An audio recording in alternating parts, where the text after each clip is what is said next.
Selamat siang, rekan-rekan sekalian. Izinkan saya untuk mempresentasikan hasil jawaban ujian akhir semester mata kuliah Audit Forensik Digital dan Audit Investigasi dalam kasus Jiwasraya.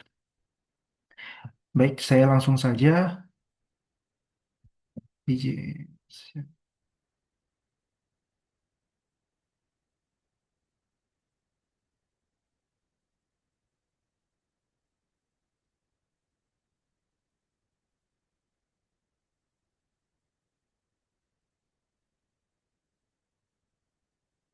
Baik, nama saya Panca S. Hareva, NIM 2503010202612 dari kelas AK 701, Prodi Akuntansi PJJ S1 dalam mata kuliah Audit Forensik Digital dan Audit Investigasi.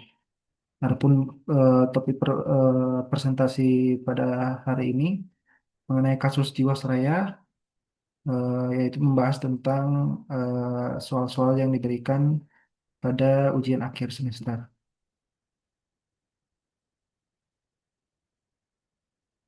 Baik, untuk kasus PT Asuransi Jiwasraya Persero, profil singkat PT Jiwasraya.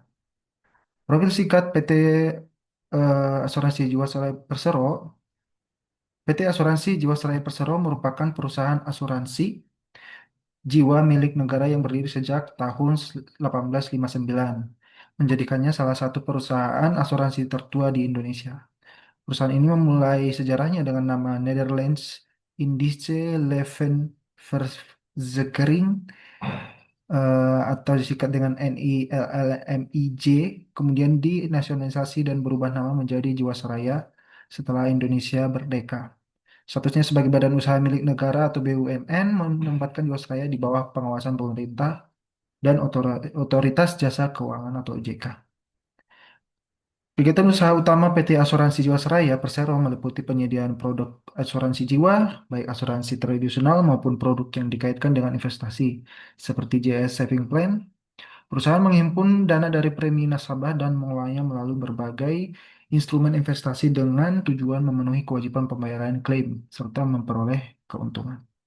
Namun, sejak tahun 2006, seperti yang kita tahu, Jiwasraya mulai menghadapi masalah likuiditas dan solvabilitas yang terus memburuk. Puncaknya terjadi pada tahun 2018 ketika perusahaan gagal membayar klaim polis jatuh tempo senilai 12,4 triliun kepada sekitar 17.000 nasabah. Investigasi mengungkap bahwa permasalahan tersebut disebabkan oleh pengelola investasi yang tidak prudent, manipulasi laporan keuangan, serta penerapan skema Ponzi dalam pembayaran kewajiban kepada nasabah lama dengan dana dari nasabah baru. Jadi gali lubang tutup lubang. Berdasarkan hasil pemeriksaan Badan Pemeriksaan Keuangan atau BPK, kasus ini menimbulkan kerugian negara sebesar 16,81 triliun. Skandal Jiwasraya menjadi salah satu kasus fraud dan korupsi terbesar di sektor asuransi Indonesia, serta memberikan dampak signifikan terhadap kepercayaan publik terhadap industri asuransi dan efektivitas sistem pengawasan keuangan nasional. Eh, untuk pertanyaan kedua, apa saja indikasi awal yang dapat mengarah pada terjadinya fraud di PT Jiwasraya dan bagaimana auditor dapat mendeteksi tanda-tanda tersebut melalui audit investigasi? Indikasi awal terjadinya fraud PT Jiwasraya antara lain yang pertama itu adalah imbal hasil investigasi tidak wajar. Seperti yang kita tahu, Jiwasraya menawarkan produk dengan jaminan imbal hasil hingga 13-14% yang jauh melampaui tingkat bunga pasar dan kemampuan instrumen investasi yang relatif aman. Kondisi ini merupakan indikasi awal fraud karena perusahaan harus mengambil risiko tinggi atau menggunakan dana nasabah baru untuk memenuhi janji kepada nasabah yang lama. Yang kedua adalah masalah likuiditas yang terjadi secara terus-menerus. Sejak bertahun-tahun sebelumnya, Jiwasraya telah mengalami tekanan likuiditas, namun tetap agresif memasarkan produk baru. Pola ini mengindikasikan adanya praktik pembayaran kewajiban lama menggunakan dana yang baru, yang menyerupai skema Ponzi. Yang ketiga adalah manipulasi dan window dressing laporan keuangan. Laporan keuangan menunjukkan kinerja yang tampak sehat dan menguntungkan, padahal kondisi keuangan sebenarnya mengalami defisit. Hal ini mengindikasikan adanya rekayasa pencatatan akuntansi untuk menutupi kerugian dan menjaga kepercayaan publik. Yang keempat adalah pengelolaan investasi yang tidak prudent. Dana nasabah ditempatkan pada saham gorengan dan reksadana berkinerja buruk yang memiliki risiko yang tinggi. Kelima adalah kolusi dengan pihak eksternal. Jiwasraya terbukti bekerja sama dengan manajer investasi dan pihak ketiga tertentu untuk mengatur portofolio investasi. Yang terakhir adalah lemahnya tata kelola dan pengendalian internal. Fungsi manajemen risiko, kepatuhan, dan audit internal tidak berjalan sebagaimana mestinya. Pengambilan keputusan strategis didominasi oleh manajemen puncak tanpa pengawasan memadai sehingga membuka peluang terjadinya kecurangan. Lalu bagaimana auditor dapat mendeteksi tanda-tanda tersebut melalui audit investigasi? Yang pertama adalah analisis mendalam laporan keuangan dan rasio. Auditor membandingkan laba akuntansi dengan arus kas operasi serta menganalisis rasio solvabilitas dan risk-based capital RBC untuk mengidentifikasikan ketidakwajaran kinerja keuangan. Yang kedua adalah penelusuran aliran dana premi dan klaim. Auditor melakukan tracing terhadap dana nasabah untuk memastikan apakah dana tersebut digunakan sesuai tujuan atau dialihkan untuk membayar kewajiban yang lama. Ketiga adalah pemerintahan pemeriksaan kewajaran nilai investasi. Auditor menguji penilaian saham dan reksadana termasuk mengevaluasi metode penilaian dan potensi manipulasi nilai pasar. Keempat adalah pengujian transaksi dengan pihak ketiga, di mana auditor menelusuri hubungan afiliasi, kontrak kerjasama, serta fee atau komisi yang tidak wajar untuk mengungkap kolusi. Terakhir adalah wawancara dan evaluasi pengendalian internal, di mana auditor melakukan wawancara dengan manajemen dan pihak terkait untuk menemukan inkonsistensi informasi serta menilai kelemahan sistem pengendalian yang memungkinkan terjadinya fraud. Lalu bagaimana praktik manipulasi laporan keuangan seperti window dressing dalam kasus Jiwasraya dapat mengurangi keputusan pemangku kepentingan atau stakeholders? Seperti yang kita ketahui, window dressing adalah strategi mempercantik laporan keuangan atau portofolio investasi yang dilakukan perusahaan atau manajer investasi dengan tujuan memanipulasi kinerja agar terlihat lebih profitable dan menarik bagi investor. Nanti window dressing dapat mempengaruhi keputusan para pemangku kepentingan dengan yang pertama adalah nasabah. Laporan keuangan telah mengalami window dressing membuat Jiwasraya terlihat sehat dan mampu memenuhi kewajiban klaim. Hal ini mendorong nasabah untuk menempatkan dana dan memperpanjang polis tanpa menyadari bahwa perusahaan sebenarnya mengalami masalah likuiditas. Yang kedua, kepada pemerintah sebagai pemegang saham, manipulasi laporan keuangan menyebabkan pemerintah memperoleh gambaran yang keliru mengenai kondisi keuangan perusahaan. Akibatnya, tindakan pengawasan perbaikan manajemen dan restrukturisasi tidak dilakukan sejak dini, sehingga kerugian negara menjadi semakin besar. Tiga adalah kepada regulator atau OJK, data keuangan yang tidak mencerminkan kondisi sebenarnya menghambat fungsi pengawasan dan sistem peringatan dini regulator. Yang keempat adalah kreditur dan mitra usaha. Kreditur dan mitra usaha menilai Jiwasraya sebagai perusahaan yang layak bekerja sama berdasarkan laporan keuangan yang tampak sehat. Ketika kondisi sebenarnya terungkap, pihak-pihak ini menghadapi risiko gagal bayar dan kerugian bisnis. Yang kelima adalah kepada manajemen dan karyawan. Praktek window dressing menciptakan budaya organisasi yang tidak etis dan membiaskan pembenaran terhadap manipulasi. Hal ini mempengaruhi kualitas pengambilan keputusan internal dan melemahkan integritas perusahaan. Selanjutnya adalah masyarakat dan industri asuransi. Terungkap manipulasi laporan keuangan menurunkan kepercayaan publik terhadap Jiwasraya dan memunculkan keraguan terhadap industri asuransi secara keseluruhan serta terhadap efektivitas pengawasan sektor keuangan di Indonesia.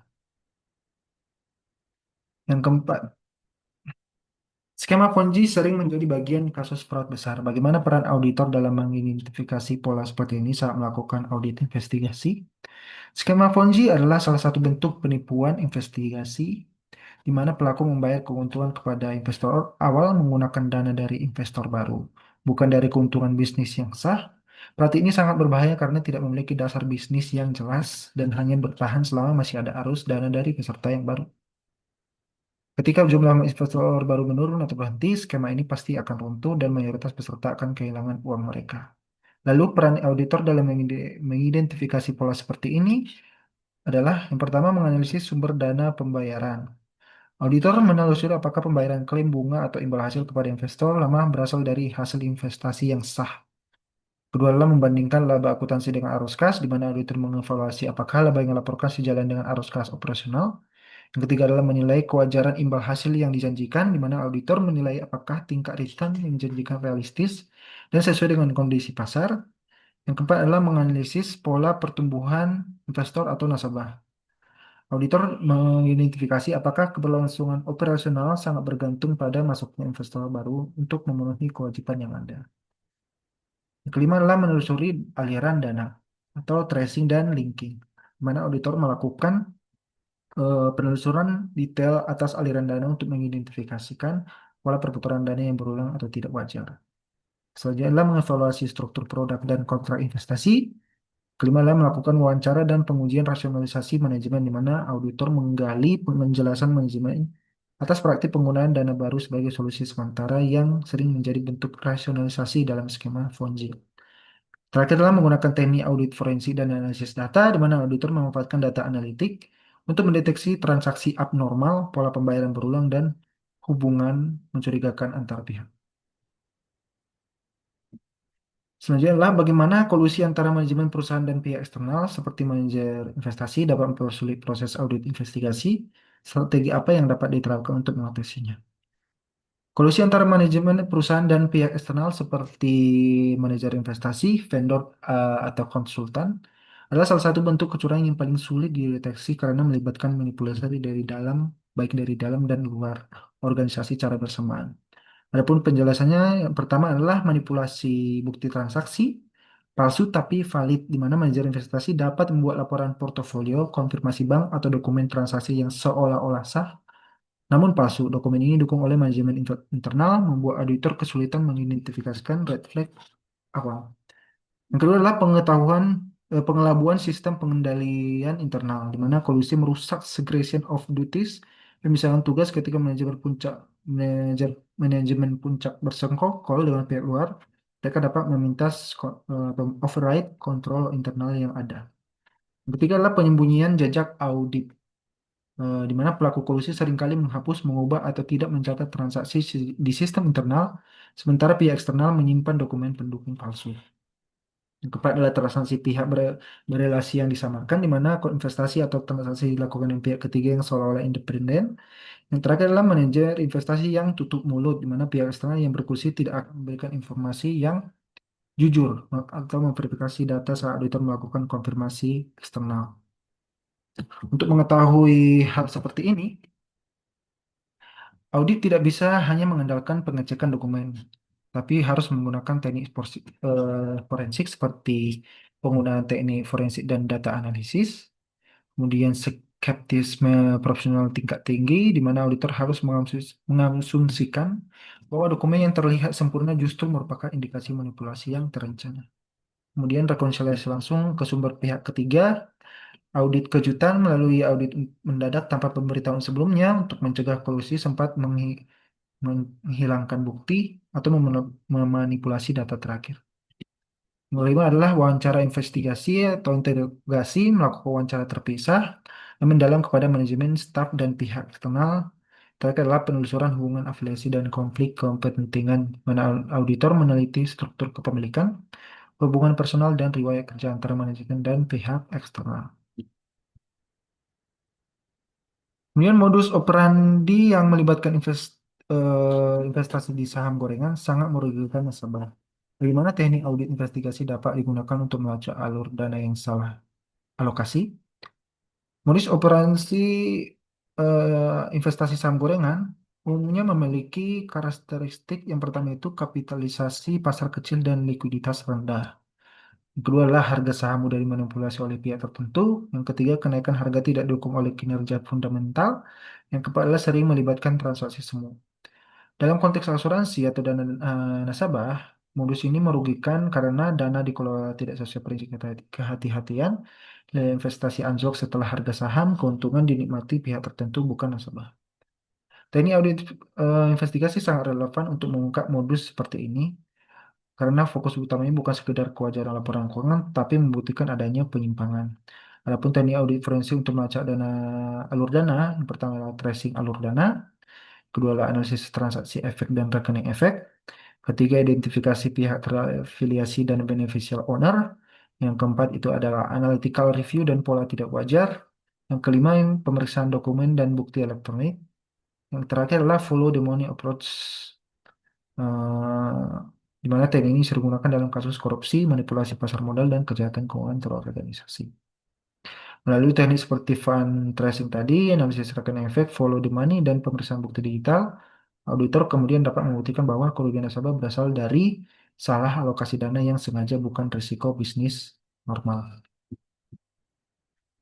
Ketujuh adalah berdasarkan kasus Jiwasraya, apa peran teknologi forensik dalam membantu auditor menemukan bukti-bukti fraud yang dilakukan melalui pengelolaan investasi.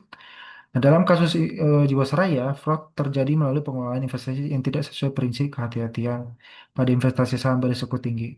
Karena transaksi dilakukan secara digital dan dalam jumlah besar, auditor investigasi sangat terbantu oleh teknik forensik untuk menemukan bukti-bukti kecurangan. Yang pertama adalah analisis data transaksi investasi. Teknologi forensik memungkinkan auditor menganalisis ribuan data transaksi saham secara cepat dan menyeluruh. Auditor dapat menemukan pola pembelian saham tertentu secara berulang yang tidak didukung oleh kinerja fundamental perusahaan. Contohnya itu adalah auditor menemukan Jiwasraya berulang kali membeli saham berkapitalisasi kecil, meskipun kinerja keuangannya sangat buruk dan tidak sesuai dengan profil risiko perusahaan asuransi. Yang kedua adalah penelusuran alur dana atau follow the money dengan sistem forensik. Auditor dapat menelusuri aliran dana mulai dari dana premi nasabah masuk ke rekening perusahaan lalu dialihkan ke rekening efek. Dan seperti dana premi yang seharusnya ditempatkan pada instrumen aman justru dialihkan untuk membeli saham-saham tertentu melalui broker dan manajer investasi tertentu. Ketiga adalah deteksi pola transaksi tidak wajar. Perangkat lunak forensik membantu auditor membandingkan waktu transaksi dengan pergerakan harga saham di pasar. Namun di sini dapat terlihat pola pump and dump, yaitu pembelian saham sebelum harga naik dan penjualan saat harga mencapai puncak. Contohnya adalah Jiwasraya membeli saham ketika harga mulai dinaikkan, lalu pihak lain menjual saham tersebut setelah harga tinggi, sehingga kerugiannya akhirnya ditanggung perusahaan dan nasabah.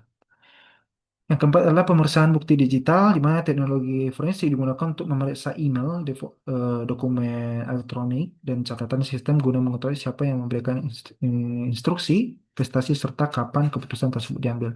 Contohnya adalah auditor menemukan email internal yang menunjukkan adanya arahan untuk tetap membeli saham tertentu meskipun telah diketahui sangat berisiko tinggi. Yang kelima adalah pengamanan dan keabsahan bukti, di mana bukti digital yang dikumpulkan diamankan menggunakan prosedur forensik, sehingga tidak dapat diubah dan sah digunakan dalam proses hukum.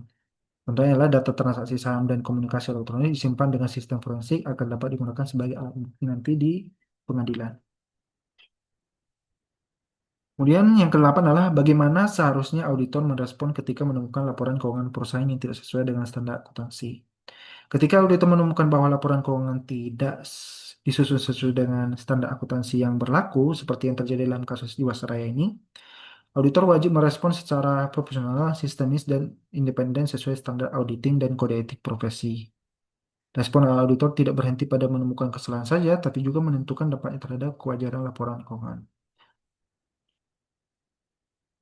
Yang pertama adalah auditor mengidentifikasi dan memahami ketidaksesuaian standar.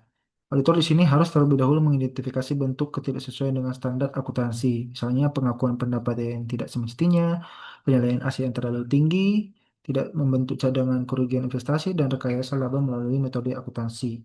Dalam kasus PT Asuransi Jiwasraya, auditor menemukan bahwa nilai investasi dan aset tidak mencerminkan nilai wajar. Kemudian kerugian investasi tidak diakui secara memadai dan laporan keuangan tampak sehat padahal secara ekonomi mengalami kerugian besar. Yang kedua adalah auditor mengumpulkan bukti audit tambahan yang memadai.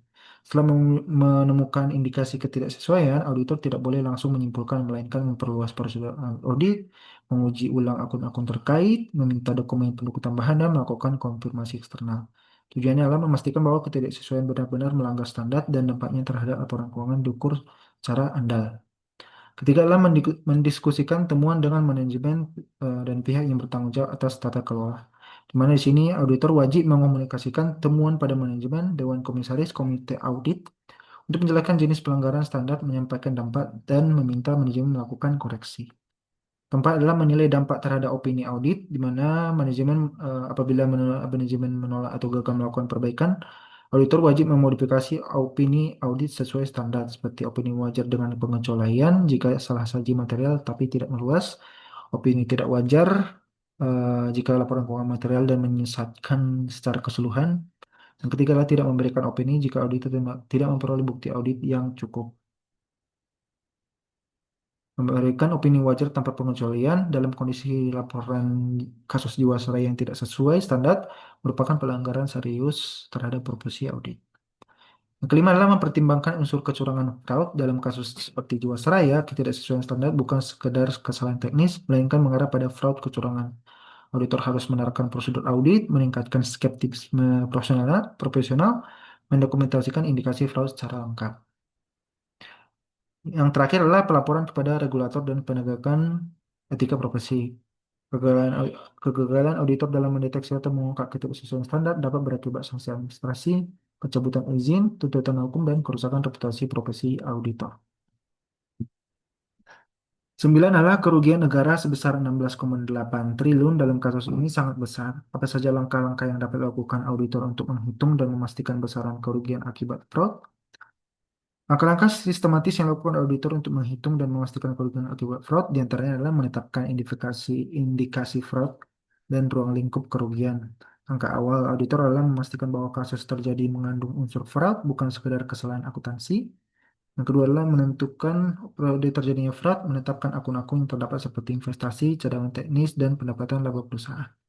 Dalam kasus Jiwasraya, fraud terjadi melalui manipulasi nilai investasi, pembelian saham gorengan, dan penyajian laporan keuangan yang tidak mencerminkan kondisi real dan tidak sesuai dengan standar akuntansi. Kemudian mengumpulkan bukti audit forensik secara menyeluruh, di mana auditor melakukan pengumpulan bukti yang lebih mendalam dibandingkan audit biasanya, seperti dokumentasi transaksi investasi, kontrak pembelian, rekening koran, dan bukti aliran dana. Tujuannya adalah untuk membuktikan transaksi benar-benar terjadi, transaksi dilakukan dengan niat melanggar aturan, dan dana negara benar-benar keluar dan mengalami kerugian. Ketiga adalah menilai nilai wajar aset dan menghitung selisih kerugian, di mana auditor melakukan penilaian ulang, revaluasi atas aset yang terkait fraud. Langkah ini meliputi seperti membandingkan nilai tercatat, menggunakan harga pasar, dan menghitung selisih nilai yang tidak semestinya diakui. Kerugian negara dihitung secara selisih antara nilai yang disajikan dalam laporan keuangan dengan nilai ekonomis yang sebenarnya akibat fraud. Pada Jiwasraya, nilai investasi ditampilkan seolah-olah menguntungkan, padahal secara pasar nilainya anjlok. Yang keempat adalah mengidentifikasi kerugian aktual negara, di mana kerugian negara yang sah dihitung berdasarkan dana yang telah keluar dan yang tidak dapat ditarik dan kerugian investasi yang sudah terrealisasi. Dalam kasus Jiwasraya, kerugian 16,81 triliun dikategorikan sebagai kerugian aktual, bukan sekedar potensi kerugian. Yang kelima adalah menelusuri aliran dana, di mana teknik ini penting untuk menghindari perhitungan ganda dan menghubungkan kerugian dengan pelaku fraud. Yang terakhir adalah menggunakan metodologi audit investigasi dan forensik, di mana auditor menggunakan pendekatan khusus seperti analisis pola transaksi tidak wajar, perbandingan rasio sebelum dan sesudah fraud, analisis time series kerugian. Audit jenis ini biasanya dilakukan oleh lembaga seperti BPK, aparatur penegak hukum, dan auditor forensik independen. Selanjutnya adalah memastikan kerugian memenuhi unsur hukum kerugian negara, di mana agar dapat diproses secara hukum, auditor harus memastikan bahwa kerugian bersifat nyata dan pasti jumlahnya, terjadi akibat perbuatan melawan hukum, dan ada hubungan sebab akibat antara tindakan fraud dan kerugian. Terakhir adalah pelaporan dan pengungkapan resmi hasil perhitungan kerugian. Tahap akhir ini adalah menyusun laporan investigasi, menyampaikan hasil kepada penegak hukum, dan memberi kesaksian ahli apabila diperlukan nanti di pengadilan. Nah, dalam kasus Jiwasraya, bagaimana transparansi dan budaya pengelolaan yang baik dapat mencegah terjadinya fraud di perusahaan asuransi? Dalam kasus PT Asuransi Jiwasraya, kegagalan transparansi dalam hanya penerapan good governance menjadi faktor utama terjadinya fraud besar-besaran. Jika transparansi dan budaya pengelolaan yang baik diterapkan secara konsisten, fraud semacam ini tentu dapat dicegah dan setidaknya terdeteksi lebih dini. Yang pertama, kita bahas tentang transparansi sebagai alat pencegah fraud. Transparansi berarti keterbukaan dalam penyajian informasi keuangan investasi dan pengambilan keputusan manajemen. Dalam konteks Jiwasraya, transparansi yang baik seharusnya mencakup keterbukaan laporan keuangan, transparansi kebijakan investasi, dan akses informasi bagi pemangku kepentingan. Dampak pencegahan fraud semakin terbuka informasi, semakin kecil ruang bagi manajemen untuk menyembunyikan kecurangan nanti. Kemudian kedua tentang budaya good governance dalam perusahaan asuransi, di mana good corporate governance berfungsi sebagai sistem pengendalian perilaku manajemen dalam perusahaan asuransi. Hal ini berperan penting karena mengelola dana publik jangka panjang. Kemudian yang ketiga adalah peran pengendalian internal dan pengawasan, di mana transparansi dan good governance harus didukung oleh sistem pengendalian internal yang kuat. Antara lain fungsi audit internal yang independen dan aktif, yang kedua komite audit yang efektif, dan budaya etika dan integritas. Tanpa budaya integritas, sistem pengendalian hanya menjadi formalitas. Terakhir adalah apakah peran otoritas jasa keuangan atau OJK dalam pengawasan terhadap perusahaan seperti Jiwasraya dan bagaimana auditor investigasi dapat bekerjasama dengan regulator untuk mencegah dan mengungkap fraud. Peran OJK sangat krusial dalam pengawasan perusahaan jasa keuangan seperti Jiwasraya, karena OJK bertindak sebagai regulator, pengawas, sekaligus penjaga stabilitas dan kepercayaan publik. Dalam kasus fraud besar, peran OJK tidak dapat dipisahkan dari kerja auditor investigasi, karena keduanya saling melengkapi antara kewenangan pengawasan dan keahlian teknik audit forensik. Nah, dalam konteks perusahaan asuransi seperti Jiwasraya, OJK berperan melakukan pengawasan preventif dan berkelanjutan. OJK mewajibkan perusahaan asuransi untuk menyampaikan laporan keuangan, laporan tingkat solvabilitas, serta laporan investasi secara berkala. Melalui laporan tersebut, OJK seharusnya dapat menilai apakah perusahaan tersebut berada dalam kondisi sehat atau justru menyimpan risiko tersembunyi. Apabila sejak awal pengawasan dilakukan secara ketat dan transparansi, indikasi ketidakseimbangan antara kewajiban dan aset seperti yang terjadi pada Jiwasraya dapat terdeteksi lebih dini. Selain pengawasan rutin, OJK juga memiliki peran penegakan kepatuhan compliance enforcement. OJK berwenang memberikan sanksi administratif, pembatasan kegiatan usaha sehingga pencabutan izin apabila perusahaan melanggar ketentuan. Di sisi lain, auditor investigasi yang berperan ketika indikasi penyimpangan telah mengarah pada fraud atau perbuatan melawan hukum. Auditor investigasi memiliki keahlian dalam menelusuri transaksi, menilai nilai wajar aset, dan menghitung kerugian negara secara akurat. Peran auditor ini menjadi lebih efektif ketika bekerja sama dengan OJK karena OJK memiliki akses data yang luas dan kewenangan regulasi yang tidak dimiliki auditor yang dilakukan secara mandiri. Kerjasama ini antara auditor dan OJK dapat dimulai dari pertukaran informasi dan data. OJK dapat memberikan laporan pengawasan, data kepatuhan, serta hasil pemeriksaan sebelumnya kepada auditor investigasi. Sebaliknya, auditor investigasi dapat menyampaikan temuan awal mengenai pola transaksi tidak wajar, manipulasi laporan keuangan, atau indikasi fraud yang bersifat sistemik. Sebagai contoh dalam kasus Jiwasraya ini, auditor investigasi menelusuri investasi bermasalah dan menemukan bahwa nilai aset nilai properti sesuai dengan kondisi ekonomi yang sebenarnya. Informasi ini menjadi dasar bagi OJK untuk menilai bahwa permasalahan bukan sekedar salah kelola, melainkan mengarah pada fraud. Selain itu, auditor investigasi dapat mendukung OJK dalam pembuktian teknis. OJK sebagai regulator membutuhkan dasar yang kuat dan terukur untuk mengambil tindakan hukum dan administratif. Laporan audit investigatif eh, yang memuat metode perhitungan kerugian, bukti aliran dana, dan rekonstruksi laporan keuangan memberikan legitimasi teknik bagi OJK dalam melaporkan kasus kepada aparat penegak hukum dan mengambil langkah penegakan sanksi. Kerjasama ini juga berperan dalam pencegahan fraud ke depannya nanti. Temuan auditor investigasi dapat digunakan OJK untuk memperbaiki regulasi, memperketat ketentuan investasi, serta meningkatkan standar pelaporan dan transparansi perusahaan asuransi. Dengan demikian, kasus seperti Jiwasraya tidak hanya diungkap, tapi juga menjadi pelajaran sistemik untuk memperkuat pengawasan industri keuangan secara keseluruhan. Demikian,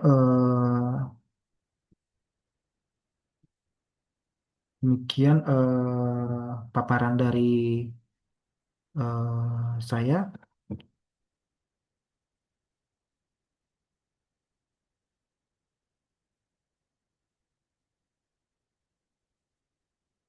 Baik, demikian paparan dari saya. Nama saya Panca Esa Reva, terkait dengan UAS, audit forensik digital dan audit investigasi. Apabila ada kata perkataan saya yang salah, mohon dimaafkan dan mohon arahannya. Terima kasih.